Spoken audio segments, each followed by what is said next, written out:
Welcome to Leadership, the Secret Sauce with coaches Dave Lipsky and Matt Dodson, where we are delving into the realms of leadership and coaching. Join us as we sit down with remarkable leaders and coaches, uncovering their unique insights and strategies that make them truly exceptional. We'll explore the question, what is your secret sauce and when did you know? Unveiling the hidden ingredients behind their secret sauce. Are you ready? All right. Before we begin, a quick shout out to our sponsor, Character Matters Coaching and Consulting, where they believe that your character is the compass guiding you through life's journey. Whether you're facing personal or professional challenges, they are dedicated to helping you discover and strengthen the core values that define who you are. Dave, what do we have in store today? I am so excited to welcome Brian onto the podcast. I have known Brian for a number of years. He's one of the leading thinkers and practitioners in the coaching space, and I'm really excited to share and learn more about his view of his secret sauce in coaching. I wanted to start out with something I noticed in your background, Brian, that you have an airplane, and I was going to ask you, do you have an affection for airplanes? I laugh because you should ask my kids and wife this. There's a term we call av geek. That's someone who's really into airplanes, generally commercial airplanes, but for some reason never wants to fly one as a pilot. Well, maybe sometimes they do, but generally doesn't have any interest in flying them, but likes looking at them or taking pictures of them or riding in them as a passenger. So maybe that's the real reason why I do this coaching thing, because I get to travel on airplanes. And I actually have more than just the two you see. I think I've got a couple more over there. So, ooh, yes. I like it. I just passed Boeing.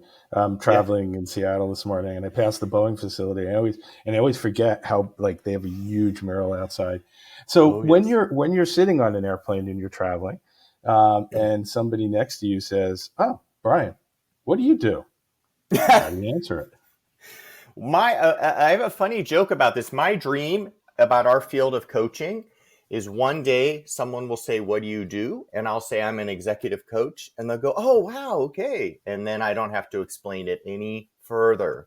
So imagine that. Wow. So that's what we want to get towards, is people know exactly what we do without 4 more lines of descriptors about what we do. And then they still don't understand it.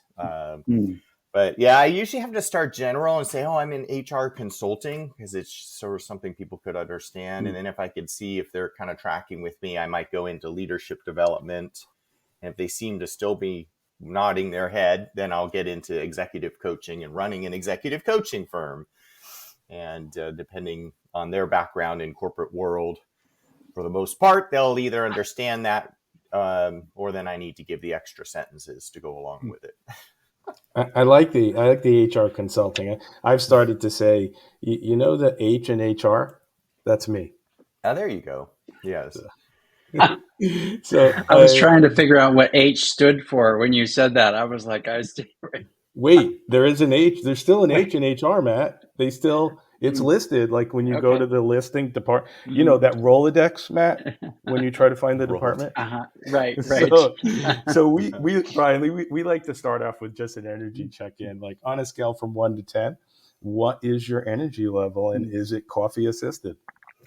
Well, you said energy level. I was listening to the podcast. I knew you were going to ask me this. So last night I was trying to decide how I would answer it. And then I realized that I can't decide that the night before. But I'm holding a very large Phil's coffee, kind of a West Coast specialty. Nice. I've just finished it, so I should be in full cylinders. Our Nespresso broke down here at the house, which is a real tragedy. So off to Phil's I went. I've got good energy. That's awesome. Matt, how about you? You know what? Actually, it's so funny. When Brian jumped on the phone, jumped on the app, I just all of a sudden boosted a little bit more. So I will say I'm at 9.5 right now. I don't know, anyway, lots of energy on the phone. Yeah. I'm on around a 9.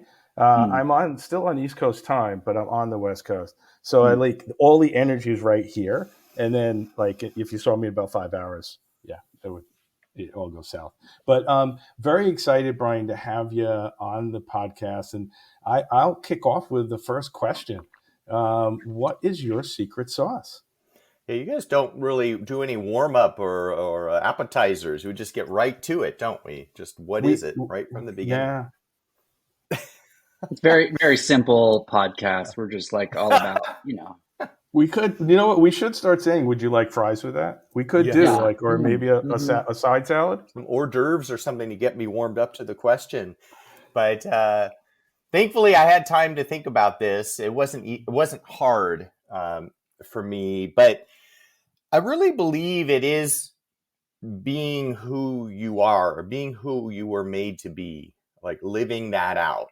And I'm sure you'll ask me more about it, but to me, the day that I discovered the field of not really necessarily coaching, but the bigger field of organizational psychology, was a life-changing day for me. And I still kind of remember that. Because prior to that, I didn't know what I was going to be when I grew up, as it were. And I'd already graduated college and I was still trying to figure out what that might be. And I still remember that day where I kind of learned about this blend of business and psychology in one place and said, oh my gosh, that's incredible. And I still have that same excitement for it even today, probably 30 years, 32 years beyond all of that. Feeling like this is what I should be doing. This is how I believe I was made. I finally discovered what I think was put in me to carry out, as it were, as a profession, as a life, and feeling great alignment to who I am, basically. And I think you see that in people who you say, this person was made to do this, right? In any profession, comedians or actors or musicians, any accountants, any type of profession. It's just like there's something extra about them in the field because that's just who they are. That's just how they were made, and they're getting to live that out in life. And I'm just going to actually have a little testimonial for Brian, how he has, his passion for coaching is definitely evident. I think it was right at the beginning of COVID. And I think you were sharing that at the conference board conference on executive coaching. And it was, if anybody hasn't ever seen Brian's or CoachSource's work on even just on the coaching culture, I think you guys did some early work on that coaching culture. It's really evident that you really care about the practice so much so that it is a part of who you are. And anyway, that was really I would affirm this is definitely you being who you are, and because it was like I remember you standing up there and talking about it, and maybe even years prior to that. And it didn't seem like work. I think that's probably how I would describe it.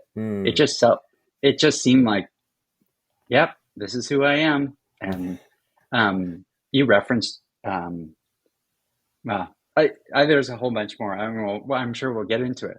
But I really actually came away like having listened to you, going, yeah, here's somebody that's really doing something that it just seems easy for him to do because it's who he was made to be. So anyway, yeah. I'm glad to hear that. And I think we see it in all kinds of people. And so I'm very passionate about people finding that for themselves, whatever that is. Now, I don't know that I have magic formulas to find it at all. I'm not sure that's even what I do as a coach necessarily, but anywhere I go, any of my friends or family, and I can tell that their career may be not matching who they naturally are. And it doesn't always work for long periods of time, right? I mean, when I was in undergrad, I had a couple buddies, and they were all saying that they couldn't decide after school if they were going to go to law school or medical school, and that those were the two choices put before them, probably by their parents, trying to decide law school, medical school. And a couple of them I know went into law school, and they even got through it all, passed the bar, etc. Today, none of them are practicing law. It wasn't a match for them and who they are, but they felt like society, parents, whatever, money, those would be reasons, those would be good motivators to go do that. But it wasn't truly their love. It wasn't truly who they were. And now they're not in those professions today. And I really wish that everyone could somehow figure this out earlier on so that they could be doing exactly what it is, how they were best built, how they were best wired. Nice.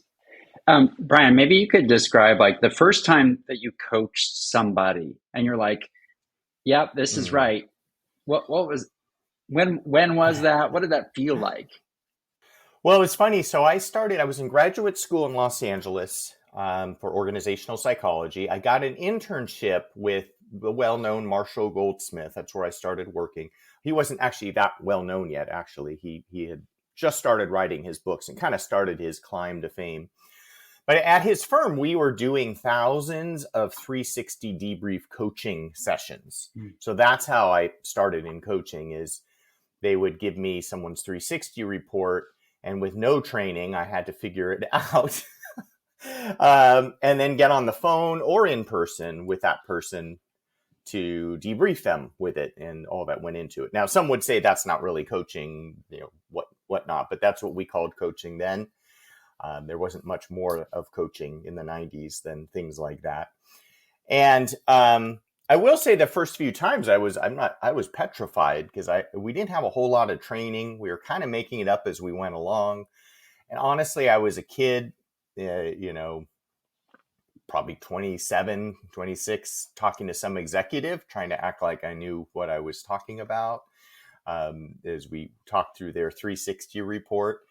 So I absolutely loved it, but I was very petrified, and sort of for quite some time, I did start in the field young. So for quite some time, sort of worried that I don't have enough maturity, enough life experience, enough leadership experience to be a useful coach to these executives. But I just had to keep dealing with that and work through it over time. But the excitement of helping someone improve in their leadership, giving them new perspectives they haven't had before, and starting to realize that I do bring a value that they just don't have. The work we all do brings a certain perspective, a certain value to the leader that very often they just don't have on their own. And you don't have to have been a CEO of a major company in order to offer that to them.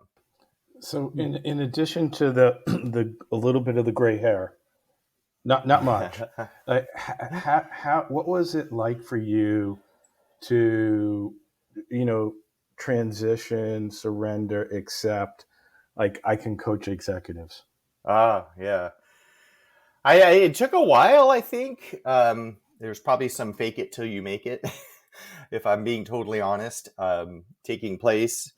And my dad used to joke, so like sometimes I'd go back to my parents' house to visit them, and I have to do some calls, some coaching calls from there. We didn't have video then, so they didn't know what I looked like or how young I was. And they didn't know I was basically in my parents' basement trying to coach an executive. And my dad and I used to laugh at that. Like, they have no idea that this 26-year-old's in his parents' basement acting like a leadership expert, coaching some major executives from somewhere around the world.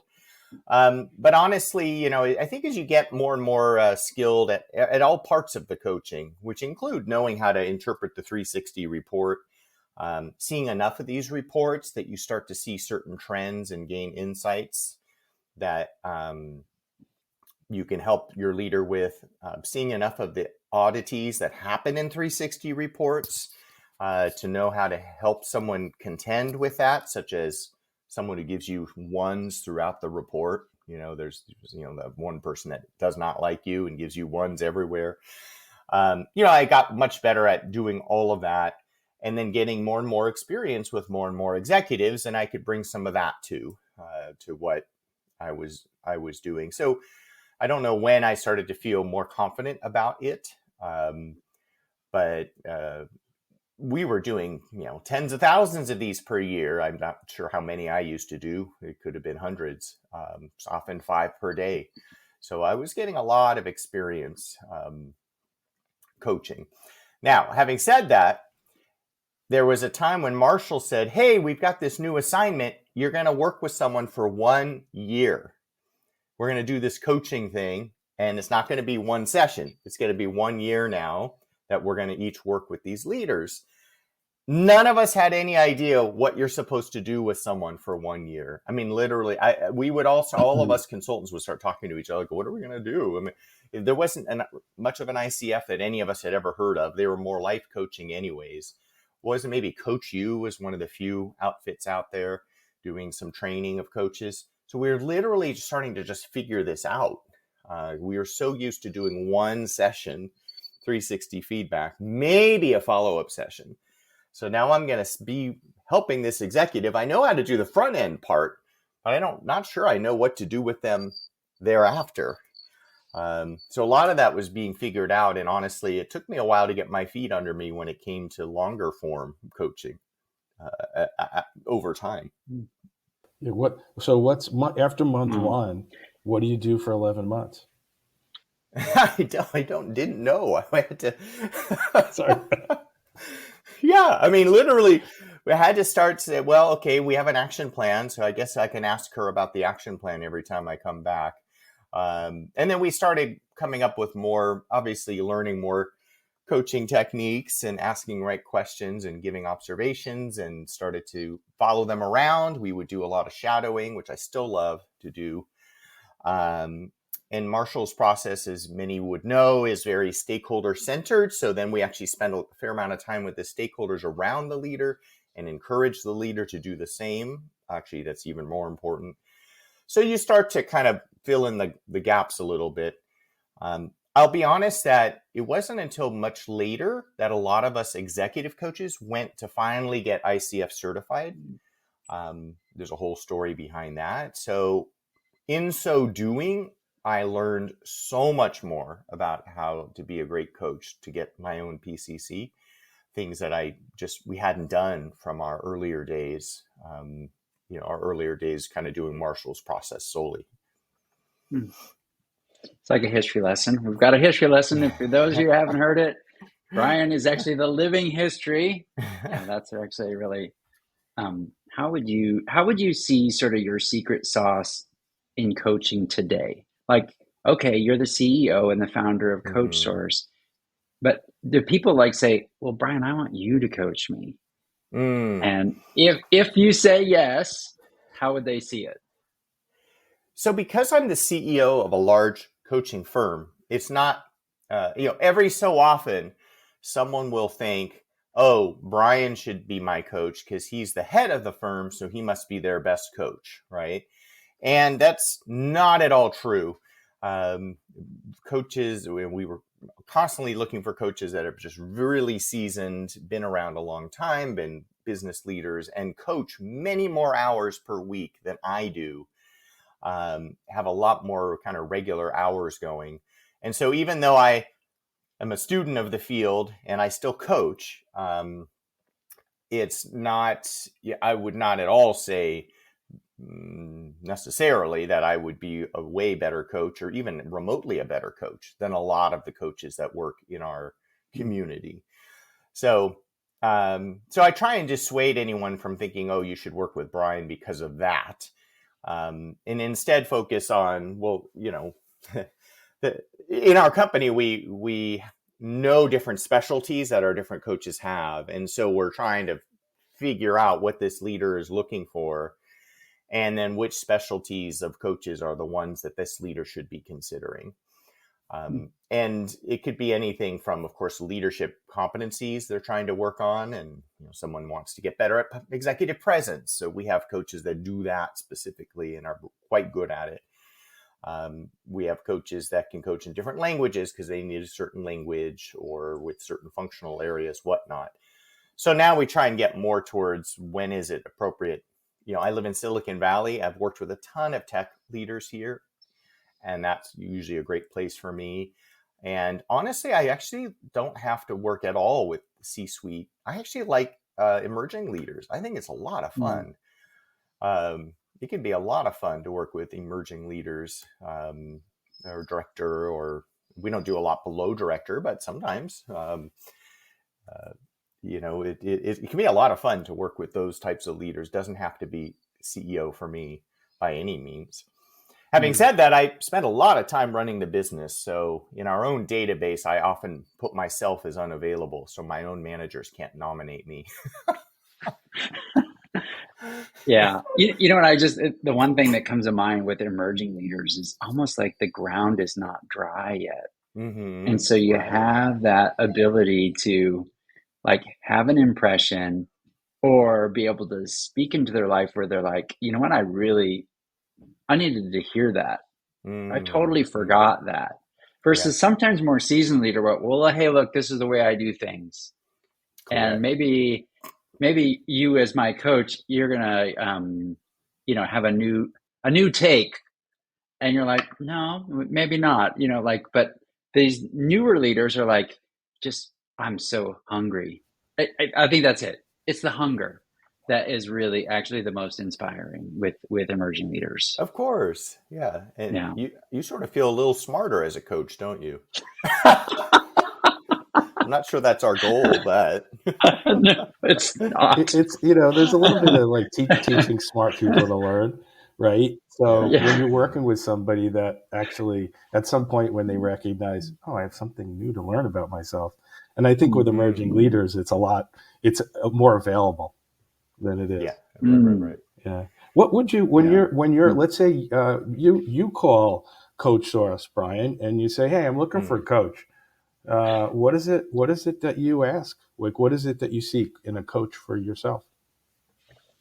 Oh, in coaches that we bring on, Actually, if you were going to get it, or oh, actually, I do if want to. I need That's a a really good coach. question. If you need a Actually, I coach, wanted yeah. to answer that question too.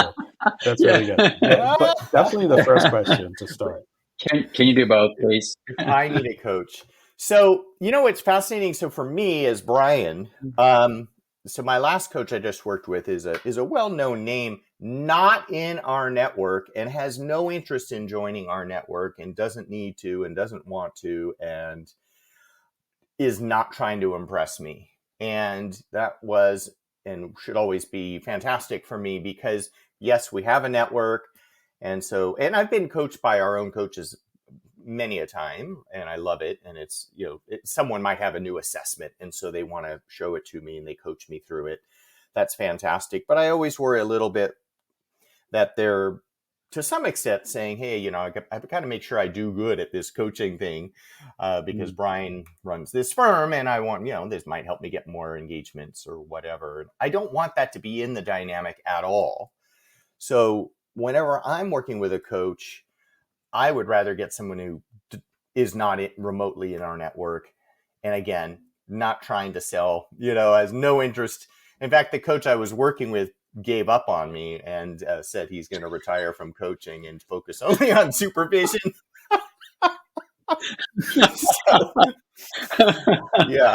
So now he only does supervision. And Transformative coaching for him. I wonder what I caused to make this happen. We're going to go with you expedite leveled them up, Brian. You Yeah, leveled them up. yeah. I expedited his retirement. But it was great because he would just do his craft beautifully and do it to the best of his ability and challenge me and say provocative things. And I got to watch him in action. It was fantastic. And it was just that way I can have the full coaching experience the way it's intended to be without worrying about anyone trying to be something different than that, or trying to, or getting nervous or trying to impress me or whatever. Not that I'm make people nervous. I hope not. But so that's usually what I'm looking for. Real great objectivity, someone who could just say it like it is. I tend to be one of the kind of people that some people sometimes have to come with a bat to hit me to the side to say something. And I love it when they do. I prefer that versus missing all the subtle clues someone's trying to throw out there that I'm totally missing, obtusely just ignoring. So a coach that just says it like it is and has no problem doing so. And I feel like they can really challenge me. I've said that, but give me a whole new way of looking at things. I just would never have thought of. What's a good bat question for you? Sorry, What's a what's good that? bat? Sometimes you said I need to be A baseball bat bat hit with a question. bat, fresh perspective. What's a good coaching question for you that gets you to like, oh, yeah, I need to take a fresh perspective on that? There was a time I remember when I was whining about something that someone was doing in my company, and it was just all he did was, as a good coach does, is he sort of twisted it back over to me and asked how I was contributing to the issue. And we all know that we use questions like that all the time, but I hadn't been thinking like that. I was complaining about what someone else was doing. And of course, I'm their leader. They report to me.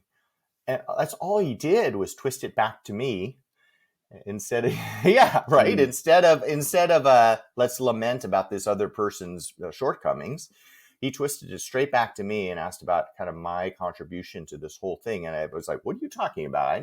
This is them, and just bringing that back upon me helped me to see my role in all of this and how I was contributing to it and how I actually might have some power to do something differently myself to affect the situation.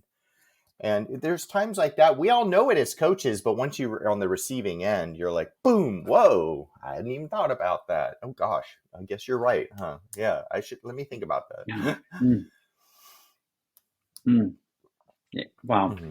You know what? I would just say with that, I think that's, one, I appreciate your candor and just in terms of but the idea of having somebody to actually kind of hash those things out with somebody that's far removed, like if I take hey, what do you want from a coach, is someone that has to be far removed from the network enough to be able to say, hey, this is what it looks like. Are you sure? What are you contributing to it? Yes. And if they're beholden in any way, like in terms of it may lose out of its effect, or for their ability to just say something and just put it out there, and then right? I miss it because they're worried about. as the recipient. I miss it. I don't get to the benefit of that from.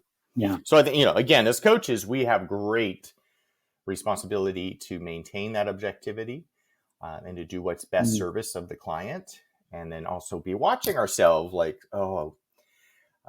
this is a famous person I'm coaching, if that's someone you're coaching, or, I'm at this amazing company that the whole world would love to be coaching here. I can't screw this assignment up. This has to go well. These are things that go through all of our heads, right? And we have to be aware of that and control that, I think, to be able to do the best we can for that client. In new coaches, and I'm sorry, Matt, were you gonna?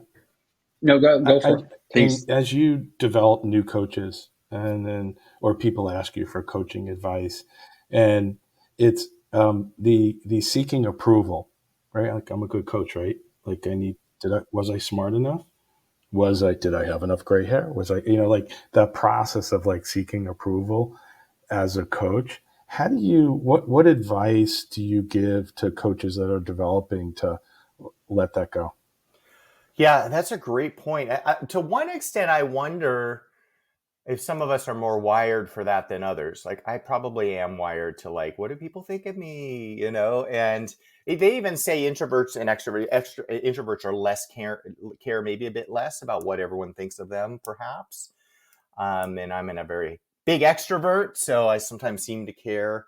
So to some extent, it might be your natural inclination towards this line of thinking. And I would imagine if you're engaging in supervision with a supervisor coach, this could be something to talk about. For example, I was having these thoughts when I was working with a C-suite of a big company here, and he's pretty well known. And when he says things, sometimes the Wall Street Journal would write it or whatever. So now I'm coaching this person, and I was having those same types of thoughts. And so I had to bring that over to supervision. I'm saying these thoughts are louder than usual. I'm sure they're affecting how I'm working. And I seem to be doing things that he might like and not saying some of the things that he might not like very much that might help him, though. I had to take that to supervision. I'm not sure I ever got much better, but at least I was aware of it. And also that my supervisor helped me to realize that some of the struggles I was having in his progress, because he wasn't making a lot of progress through coaching, honestly, and he was canceling sessions and not doing the homework and all of that, trying to make me realize that who owns that? Who owns that issue? Is that me as his coach, that he's not doing the work and he's canceling the sessions, or is that really more on him and his motivations? And we even explored, like, why did he even hire a coach? And we started, and to this day, I think I know it was more for the prestige of it than actually needing to do anything differently, actually needing to really change any differently. It's interesting when you mentioned before, like holding up the mirror versus this person wanting just a really cute selfie. Yes. Thank you. Yes. That's enough. Mm-hmm. And you got to keep holding the mirror up, which is very interesting. Yeah. Brian, what are 3 resources that you would recommend? Anything. They don't, Dave loves poetry. He likes music, anything. Yeah. So what are 3 resources that you would recommend? My first is interesting. It's not necessarily coaching related, could be. But I started out by saying, discovering who you are and how God made you and living that out is, I think, really vital in our lives. Very, very vital in our lives. And ideally, before maybe you even start college, if possible, and pick a major, or if not, maybe shortly thereafter, is to do a lot of exploration about what are the things that really excite you and float your boat and motivate you. And we all know, so my resource is more getting that, I don't know if career advice is the right, working with a career coach or your life coach, or those assessments that they have that help you know how you're built and wired. There's even the ones that say, here's the careers you might like. For fun with those around me, my friends, my kids, others, when they're sort of stuck a bit about where their career should be, what they should do, I give them one of those assessments, like the Strong's assessment. And we sit down over lunch and I go over the different elements on it. And they're usually like, whoa, that's pretty amazing. Now, there's a couple of random ones that don't make sense to them, but usually like, whoa, I kind of am more of the artistic wiring here. And so either I got to figure out a career that does this for me, or at least have outlets for my artistic side. That's so vital. We would spend so much less time being miserable in our jobs if we really had that figured out. And it's not too late. I helped someone who was 60 not long ago, where she got laid off, and she's, I think I've probably been in the wrong career anyways. And we looked into it, and she really would rather be in like tech and IT, and she's never done any of that before. So she went back to school to start learning. So first resource, anything that's going to help you to kind of figure out your career and where you want to be and how it matches who you are as a person. Beyond that, more coaching books probably are always in order. I have 3 books. I think they're wonderful. I don't know, depending on what you're interested in, we have a book called Coach Me, which I was able to gather 50 top coaches, and they each wrote a chapter on different coaching case studies that real leaders were working to fix. And it was built for a leader to take and say, I'm struggling with delegation. How do I get better at delegation? And they can go into that and find the chapter on delegation and a case study of a leader who was usually failing at delegation, and most of the time through coaching made some incredible improvements, and then now is great at it or whatever. So it's a great quick little resource that I recommend for leaders who want to improve certain areas and see how coaching can help them get there. Yeah, but there's actually not to rain on your resource parade, but you did actually create, is it Mastering Executive Coaching as well? Yes. And I recommend that book to anybody that really wants. That is actually a book that actually gives you more of the, more at depth at the executive coaching level. It is really for just coaches. I would not necessarily recommend it for someone that's just interested in topics of leadership, but it really is a business type, not the process of doing business, but some of the other thought leadership that goes into the business of coaching. So I don't know. Absolutely. Yeah. Yeah. Thank you for that. It is more academically inclined. So we wrote in the APA style and so forth. Yeah. It's more for coaches, but some Yeah. fantastic authors, all real name authors are in there writing for that book. So it's a great chapter book. And that's where I first talk about this idea of coaching maturity model for organizations. That's where the first kind of chapter I put in about that kind of concept, which is still a lot of fun to share with organizations about kind of how along the maturity scale are you as an organization as it relates to coaching. And there's a model there to share that. And then in terms of maybe a third resource, the class, there's a couple of classic coaching books or leadership books or whatnot. I actually really like a newer book called CEO Excellence. It's a McKinsey, I have it over here, CEO Excellence, and it was a couple of McKinsey authors, I believe. They did a ton of research into what makes for excellent CEOs and looking at all kinds of great statistics that really help them, stock price and earnings and blah, blah, blah, and looked at the top companies versus others and so forth. And they came up with a model. Well, what does the CEO do? Like what should they be doing that generally only they as a CEO ought to be doing? Since I'm a CEO myself, granted a smaller company, I actually literally have that up on my wall. The 6 responsibilities of a CEO, and each of the 6 has like 3 mini responsibilities under them to help me stay focused on what it is I need to be doing, and often things that only I can do as CEO, and not find myself way down in certain silly details, which is hard when you founded your own company. It can be very hard. I don't think it's in there. I really,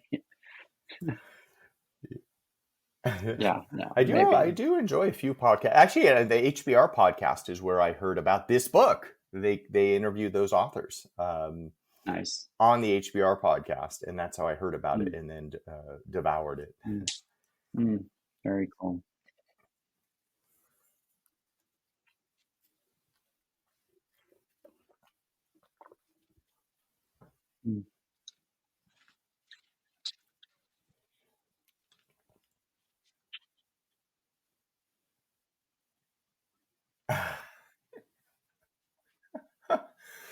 What a great question.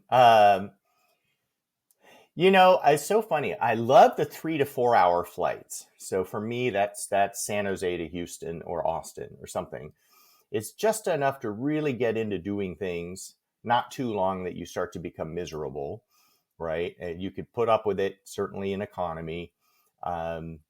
It's enough time to kind of take off and mess around a bit and not doing anything productive, maybe hit some email. And now you've got still another pair of hours where you could dig in deep on something.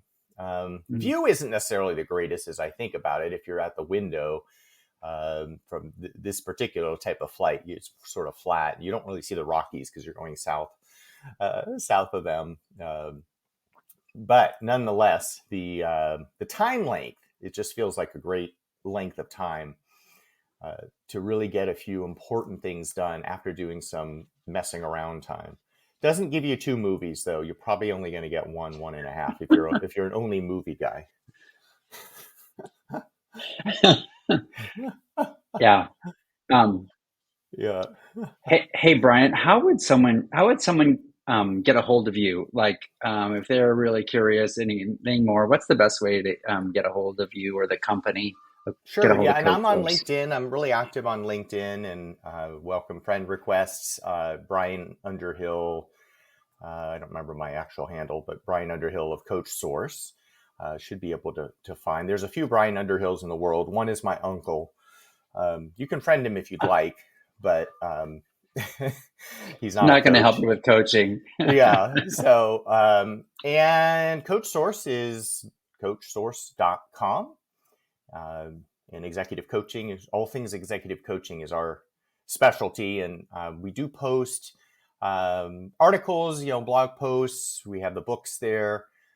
We also do host events about coaching, generally the first Friday of every month, where we get into an interesting topic. This month, we're going to have AI in coaching as the topic. And you guys were all at the conference with me where this was discussed in New York. So we're going to bring that topic over to our next webinar. Everyone's welcome. Nice. Brian, thank you.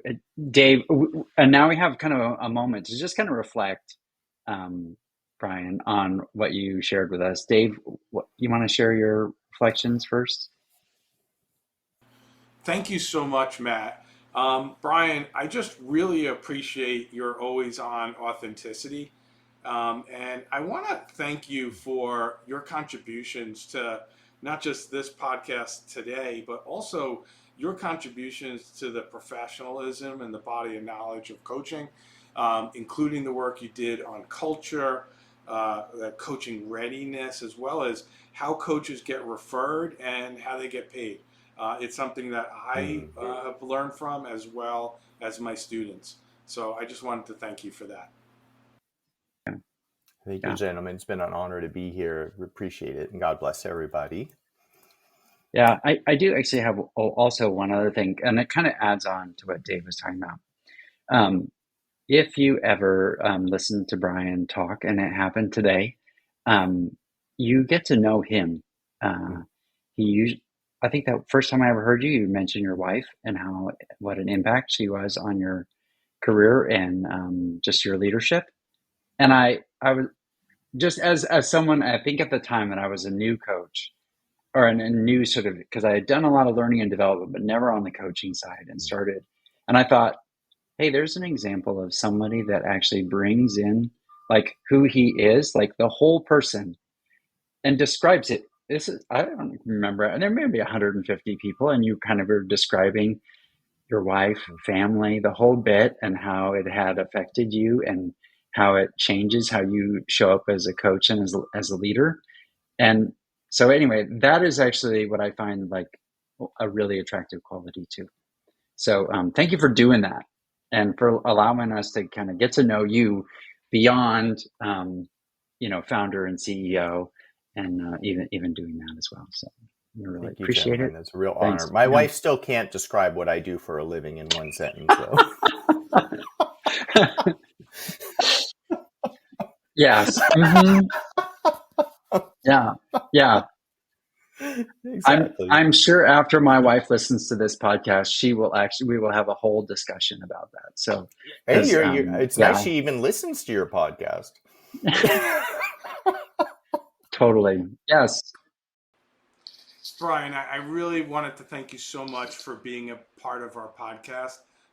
As always, I appreciate connecting with you, and I'm looking forward to continuing to do work with you. Wanted to wish you the best, and I'll see you on the next plane ride. Thank you again, Brian. And until next time, we will look forward to seeing you.